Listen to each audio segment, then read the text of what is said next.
Yes, you might have made a mistake. Yes, you might have used language. You might have stolen from somebody. You might have misled someone. I want to let you know that if it caused a broken plan, you're still better than the worst thing that you have ever done. The spirit in mind. It's the spirit in mind.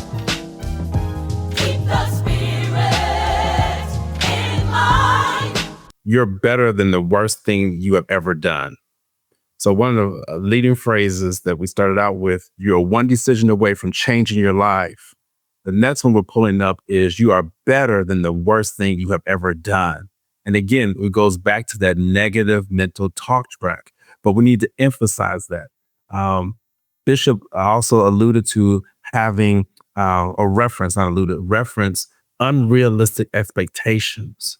And so we have people who will have unrealistic expectations about a certain event, about a certain um, uh, outcome. And so they get disappointed because they went in with expectations that this is going to occur like this. And then it did not. I'm reminded of just so many different examples in my life of where I had unrealistic expectations, Bishop, and I got disappointed. And the Lord had to remind me that those were your expectations, Jonathan, or Chef, as he calls me. Uh, those were not mine. And it really just ties back in to what you just said, because Jesus is divine. He is deity. We are conduits. And so we have to remember that it's not our will, but it's his will to be done.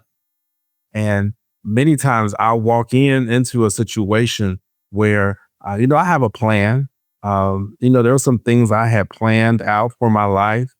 You referenced that in the introduction that I wanted to achieve this by this certain goal. By this certain time. I wanted to have a certain amount of, let's just say, money. I wanted to have a certain amount of possessions. I wanted to have a certain amount of notoriety. Again, these are things that are human desires for people. I wanted to have a certain type of family. And then you find yourself at a certain age and you'll start to think back and you'll reflect back over some of the decisions that you made. I know exactly where I'm at. You start to look back and say, I could have made a different decision at that time, or I made a mistake. And that's why I lift up that phrase, you are better than the worst thing you have ever done. Because there are turning points in our lives. And again, this is why we need to be rooted in faith, be rooted in the word, be rooted in knowing that God directs our steps.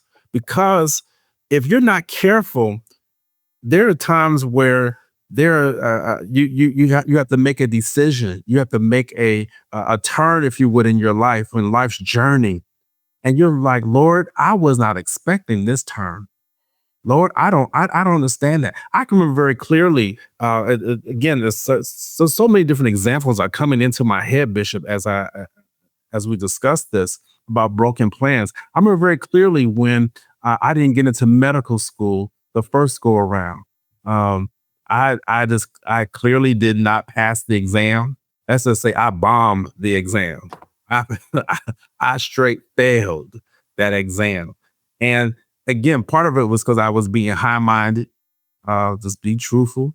I was like, I got this. I just finished college.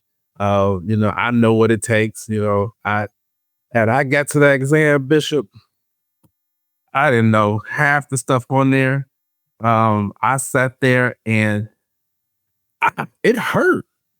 It hurt because I had planned to go straight from undergrad into medical school, maybe take a year off. But I ended up having to wait 2 years. 2 years. And when I went in, after those 2 years, I actually went into what's called a decompress program, where I did medical school in 5 years as opposed to 4. Again, some of those who, as you're watching and listening, you may not even know this part of my story because I don't talk about it a lot, to be honest with you. It's a part of me that had to be healed because it was an embarrassment, because this is what I had said I wanted to do. This is my plan. But the Lord, he said, no, I have something else for you. And one of the things that I realized that as I went through this, Bishop, God knows me better than I know myself. Let's just be real about that. But there were some things that I needed to deal with in that time that I was waiting, in that time that I was in those classes. There were some classes that I had to retake because I had not learned it the first time around. Oh, man. And let me tell you, it didn't feel good. I said this before. Yes, you seen it before, but you didn't get the lesson that was needed for you to be able to go to the next level, so that you can be able to take that lesson with you and apply it and be able to utilize it for the next level of learning that I'm taking you to. Again, you may see where I am today, and you say, "Wow, you went through that." There's so much more I can add to that story, Bishop. I literally would take up a whole nother 2 podcast episodes. Just go detail by detail. But I hope just me sharing just a little bit of that story with you, it reminds you that yes, you are better than the worst thing that you ever done. There were some mistakes. And yes, there were some mistakes because of me being high minded and not using humility to study like I needed to. You might find yourself in a state where it's not necessarily where it's an academic institution or a profession. But let me tell you, that hurt at that time and at that age, because it literally could have changed the trajectory of my life, to be honest with you.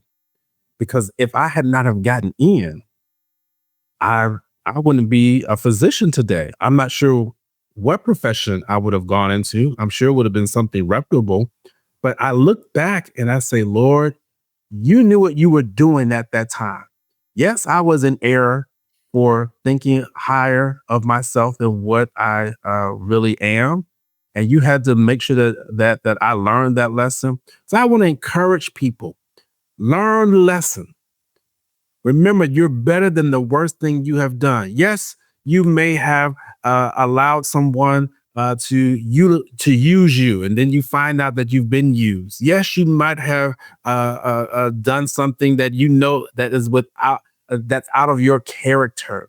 Yes, you might have made a mistake. Yes, you might have used language. You might have stolen from somebody. You might have misled someone. All those different things that we know that we knew better in doing.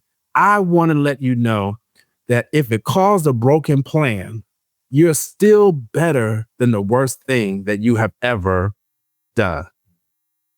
Absolutely, absolutely. There's opportunity for change, for improvement, and these things can be great. And even um, resilience from the worst thing that ever happened to you.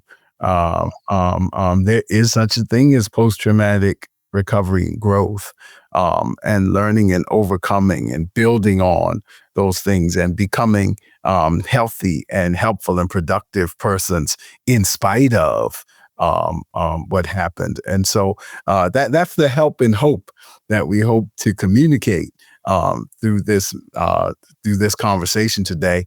And again, we started out by saying plans change. I do want to add that is not an excuse not to plan. It's not an excuse to completely abdicate, if you will, our internal locus of control.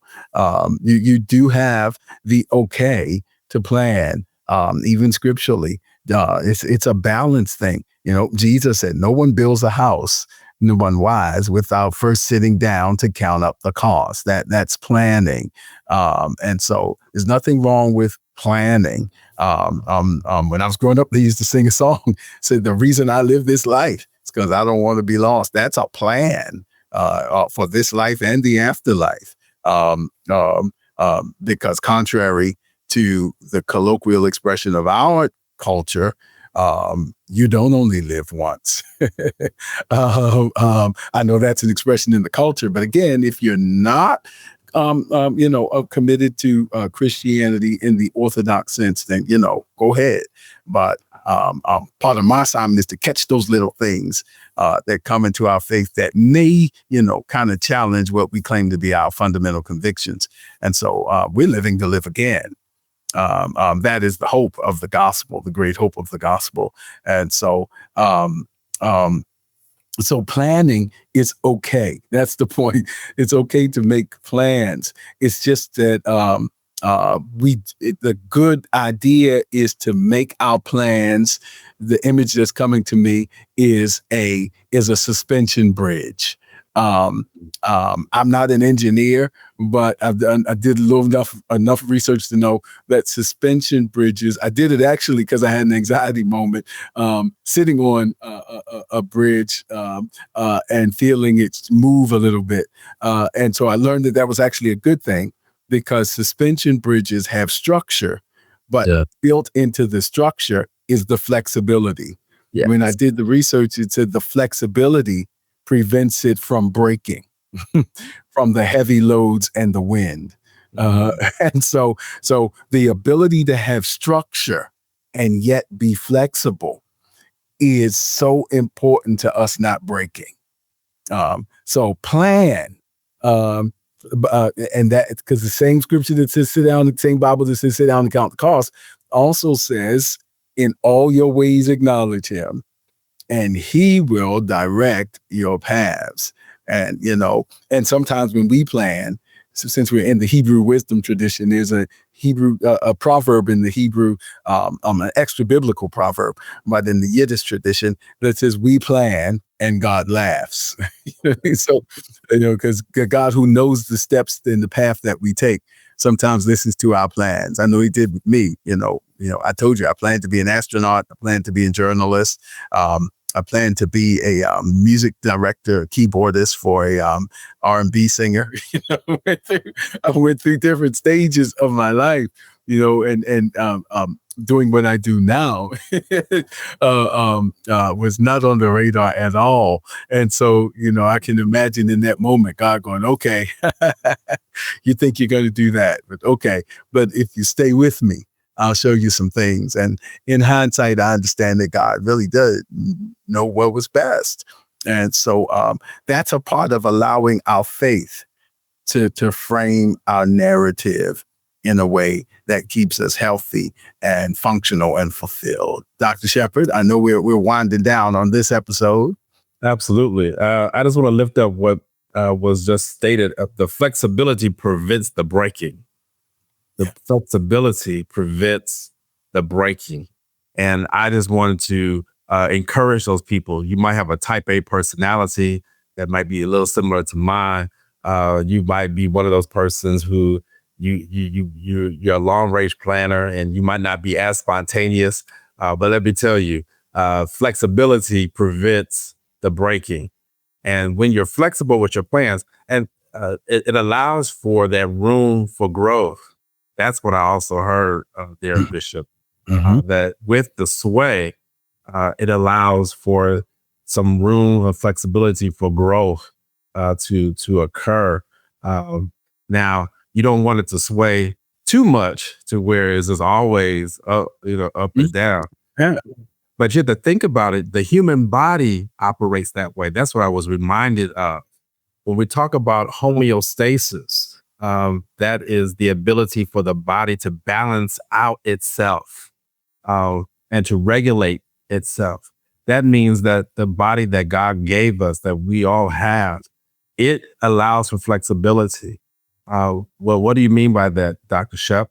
What I mean by that is that when you go and eat a meal, a nice, good, soulful meal, ham hocks and greens and fried chicken and yams and macaroni and cheese and all that good stuff, and you just load up all that sodium and carbs, knowing that the doctor just diagnosed you with hypertension. Isn't it amazing? Just when we get diagnosed with hypertension or diabetes, that's when that food starts tasting really, really good. But our body still knows how to self-regulate even when you partake of that type of meal, so that it doesn't go into overdrive and go into a crisis. Now, if you do have that disorder, it's been a chronic state of where the body has been operating in a state that is that it shouldn't be functioning in. So by no means am I saying that you should be eating that types of food if you have been diagnosed with hypertension, diabetes, or any other type of disorder that could affect you physically through your dietary restrictions. So I would be clear about that. But what I am saying, and I want you to hear me clearly on this, is that even for those persons, when you take in types of meals, there is some flexibility in the body. So it knows how to be able to regulate. One of the organs, one of the greatest organs that the Lord could have ever invented or created. Yes, it is the brain, but there's another one that's right beside the brain. That is the kidney. The kidney is one of those that is really called the brain of the gut, if you would, or of the abdomen, because the kidney knows how to be able to regulate how much water you should be conserving and how much water you should be putting out, depending on what's happening within your physical body.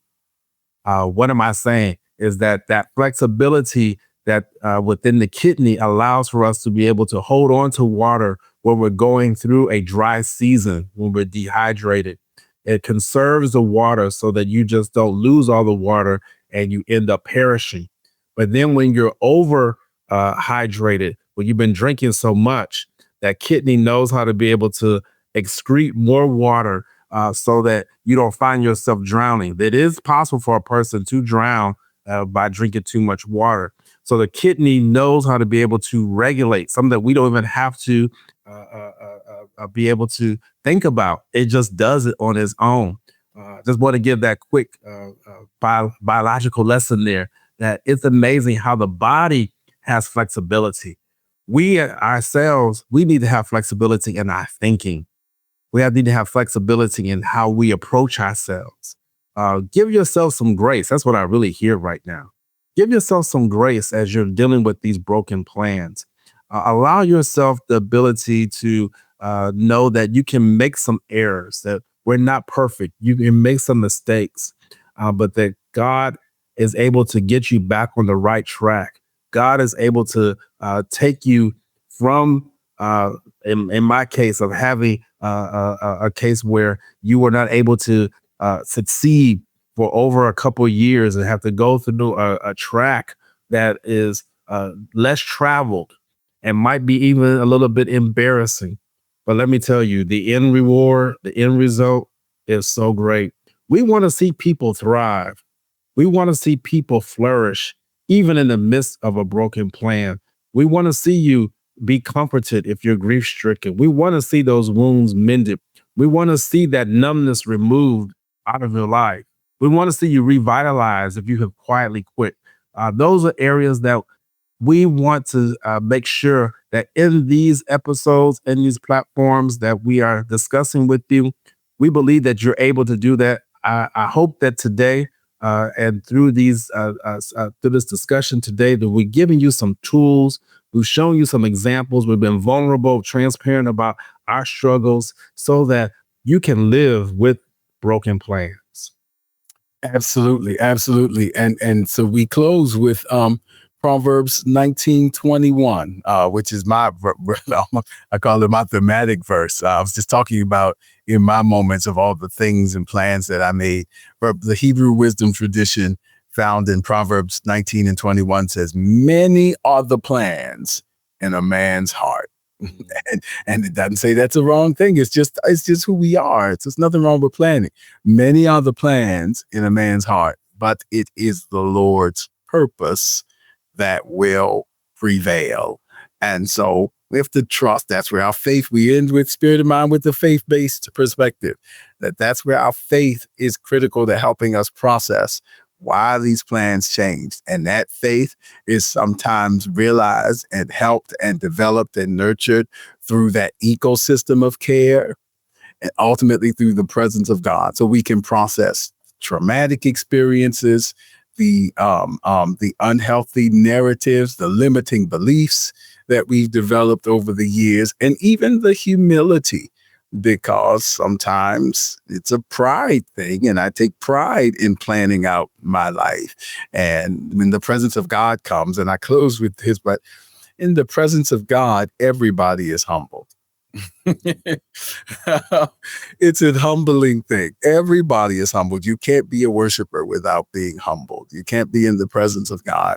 Can't be an arrogant worshiper. In fact, the Bible says he doesn't even like a proud look, which means don't even look like you think that you are in control of your life. Ultimately, that's not an excuse to be negligent or lackadaisical or not planning, but it is a reason that after we plan, to keep that flexibility like that bridge so that we can keep flowing and keep growing. So we hope this moment has been a blessing for you. And as God gives us grace, we look forward to seeing you next time on Spirit in Mind. The spirit in mind. Don't forget to follow us on social media. We're on Facebook at Spirit in Mind, and we're also on Instagram at Spirit in Mind Live. Join us next time for a new episode of Spirit in Mind.